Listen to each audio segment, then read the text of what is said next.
What's up, friends? Happy Thanksgiving to everyone.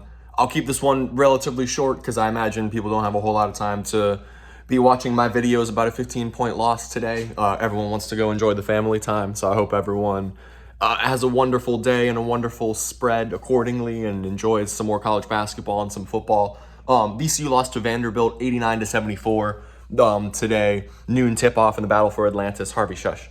Sorry, my dog is trying to get involved and on the horn again, and he's gonna jump up here. So we'll get a Harvey shout out real quick. Harvey, say hey. What did you think, bud? What did you think? Why did VCU lose today? No, don't step over me. Nope, I know.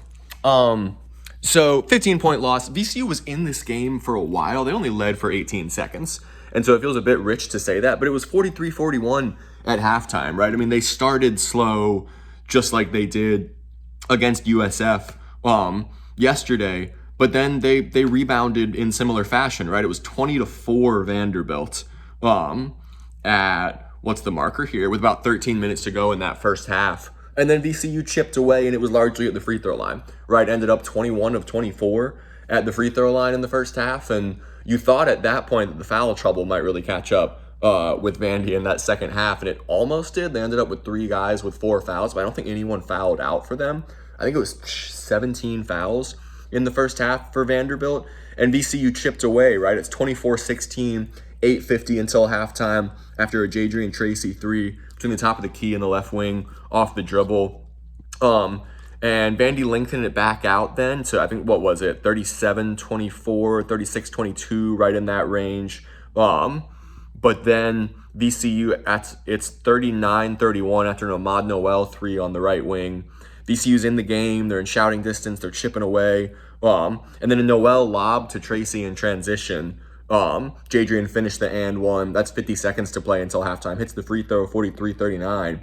And then Michael Bell kind of collects his own loose ball right under the basket a little bit before halftime, lays it up, 43-41. But VCU's momentum was kind of quelled going into halftime, right? Because Zach Joachim went down with what looked like a scary injury. I think people after this game probably breathing a huge sigh of relief because Djokovic, who's been so imperative to this VCU team playing its best basketball this year, rolled that left ankle. It looked like Phil said in the post-game press conference he's not sure if it's the same one that Djokovic hurt against Utah State. I think it is. And he rolled it bad and went down in a heap and was really in agony, it looked like. I mean, my first thought, was an Achilles or something like that because it looked like a terrible injury. But then you saw it back on replay and you saw that he rolled it, and which is painful, obviously, but you'd rather it be that. I think he knocked ankles with like a Vanderbilt player. You'd rather it be that than a non-contact injury and something really structural, right? And he came back in the second half, which was wild after how much pain it looked like he was in. He couldn't put much weight on it. J-Wall obviously worked some magic, and there's that Serbian toughness, I guess. And Djokovic came back out in the second half, but Vandy just kept VCU at arm's length and eventually pulled away down the stretch. It's a 10-point game just after the under 16 at 57-47. When did VCU kind of get close for the last time? I think it was 60-54 after a Bell leaner in the lane at the under 12, and it still feels like a ball game, right? But then the run that really ended up the knockout blow didn't come until late. I guess it's 70-62, after a Nick Lewis free throw. Nick Lewis outstanding again, by the way, team high 16 points. Continues to look like such a special freshman. He was 4 of 11 from the field and led the Rams in scoring. But then, Tyler Nickel 3 with 8:26 to go between the left wing and the top of the key. That was a deep one. Man, he's got range. He lets it fly quickly. Only ended up 4 of 12, but Phil talked about it in the post-game presser. You can't let a shooter of that caliber get off that many clean looks. And Tyler Nickel got way too many clean looks. Vandy 11 of 22, 50% from beyond the arc today. That was a huge part of this game.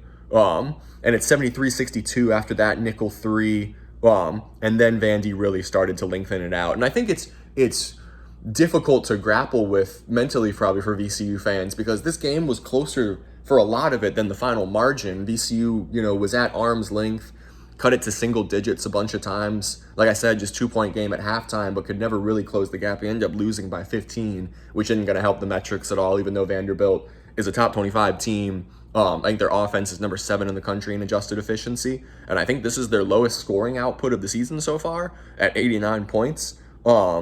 And yeah, with 4:46 to go, Tyler Nichols' steal led to a Tanner layup.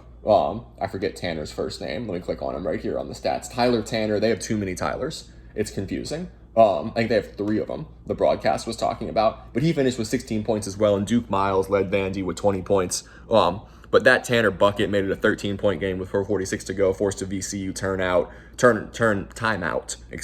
after a VCU turnover. And then Miles, lefty runner, and one for 85-65, just out of the under 4. That's an 11-0 Vandy run. VCU was held scoreless for about 4 minutes of action. And that was ball game right there. Other stats that stand out to you, Vandy 43-29 edge on the glass. I mean, that's only, and it's really all on the defensive side, because VCU 9 offensive rebounds, 14 second chance points, but Vandy 33 defensive rebounds. They dominated on the glass on that end. That was a big part of that second half as well, just not giving VCU any kind of run out opportunities. The pace was really what Vandy wanted it to be. I think when VCU cut into that deficit, the game got a little chaotic and frenetic. The broadcast commented on that for a while there in the latter stages of that first half. It was a pace and a flow that more suited VCU, and then Vandy really settled into it and controlled the game throughout the second half. I think, what's the quote from Phil that I led with in the story? If Vanderbilt's the 11th best team in the SEC, then Phil said he'll eat the scouting report. At the end of the year, Vandy was picked to finish 11th in the SEC preseason poll. Ken Pom likes them more even than the number 24 national ranking. I think they're number 17 in the country in Ken Pom. That's a really good team that's got a chance to make a run in the NCAA tournament. Led by the VHSL's all-time leading scorer, and Tyler Nickel and Mark Byington, former JMU coach, Salem native with Virginia connections. And a shout out to those 2 guys, by the way, who I didn't talk to today in the post-game presser because we struggled to get the audio working for the visiting part of it. I could talk to Phil, but wasn't able to ask Vandy questions, which sucked. I would have loved to ask them questions, but there was something going on with the audio for the Zoom link. But I talked to them in Charleston last year because Vanderbilt was also in Charleston. VCU didn't end up playing them, but Mark Byington's a great guy, was super kind in that interview, enjoyed speaking with him and Tyler Nickel. So you wish them all the best in the championship game. Was a team that I think is cool for basketball fans in the state of Virginia to follow, with the Commonwealth connections that they have there. But VCU will get another opportunity tomorrow, right? St. Mary's and Tech are playing right now. I think they're at halftime.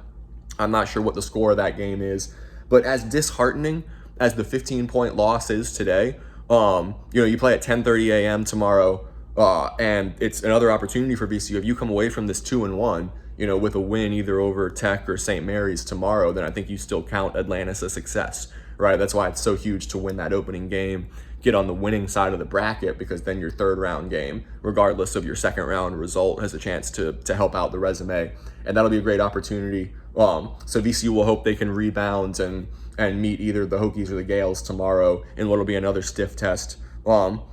Anything else stand out from this game? I'm looking at my notes right now. Quote from Martelli, I say it a lot in this early stretch of games for us, but it's another really high-level 2nd round NCAA tournament team. We keep getting tested, and it's what we want. We're not running from anybody. We're not hiding from anybody. They were better than us today in every aspect. They were better coached. They played better, but I was proud of the fight. Our guys didn't give in. He's right. VCU didn't. They tried to battle back. I think it was 7 turnovers early for VCU when Vandy lengthened out that lead, and you only end up with 13, so they took much better care of the ball after that early sequence, but certainly got to clean up those slow starts. Vandy was far and away the better team, especially in that second half. Barry Evans didn't score, 0 of 5 from the field, only played 9 minutes. People were asking me on Twitter, is Barry hurt? What's going on there? So I asked Phil about it in the post-game press conference. He said it's not an injury concern or anything, it just wasn't his day. And he's turned to other guys, and those other guys were Michael Bell, 7 points, 6 rebounds in 26 minutes, another strong showing from him. I think Phil is increasingly starting to like what Michael Bell offers, and so he played 26 minutes really in place of Evans for long stretches of that game. Jadrian Tracy was good as well, 4 of 14 from the field, probably forced up some shots that they'll look back on and say that's not what we want, that wasn't in the flow of the offense, but he scored 15 points. Djokovic battled through the injury, man. Hats off to his toughness because that turned ankle looked painful. 12 points, 3 of 5 from the field, 6 of 8 from the line. But, man, I think the 2 keys to Vandy separating in that second half, as Phil talked about, keeping VCU off the line, and defending physically without fouling, because that's how VCU battled back into this game in the first half, was going 21 of 24 at the free throw line. And then just freeing up their shooters from outside. I mean, Nickel 4 of 12, but gosh, look at their other guys. Miles 2 of 2, Tanner 2 of 2, Okereke hit the only one he took, Washington hit the only one he took. They were really efficient from beyond the arc, and you end up shooting 50%. VCU got off 5 more field goal attempts, but Rams 20 of 56 from the floor, Vandy 27 of 51 from the floor. They were just so much more efficient and clean offensively, even though they turned the ball over 17 times. So I don't know if saying they were, so clean offensively is the right way to put it. VCU 14 points off those turnovers, but the looks they got were the looks they wanted, right? When they were able to get into the flow of their offense, VCU just lost too many assignments, especially on that perimeter. And one of the best offensive teams in the country has looked every bit like it today in Atlantis. So VCU to 4-3. Another opportunity tomorrow, 10:30 a.m. So drink your coffee, eat your bacon and eggs, get your leftovers after Thanksgiving. And VCU will play either Tech or St. Mary's in another fun matchup, and still an opportunity, I think, to come away from Atlantis, calling the trip a win, if you can go 2-1 and get a victory tomorrow. Vanderbilt 89, VCU 74, Rams to 4-3. This is On the Horn. I'm Zach Joachim. Thank you all so much for tuning in.